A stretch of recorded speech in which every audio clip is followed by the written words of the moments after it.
जरूरी पड़ल खाए के तबले। कैसन दिनवा अइलै छोटी ननदी, जरूरी पड़ल खाए के तबले। मिक्स बाय दुलारा रिकॉर्डिंग स्टूडियो झाझा।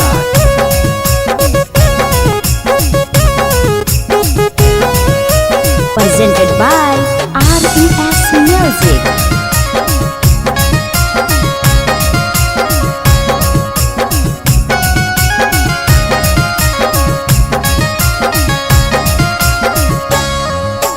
ओकरे मारल जगले बीत है सारी सारी रात हो।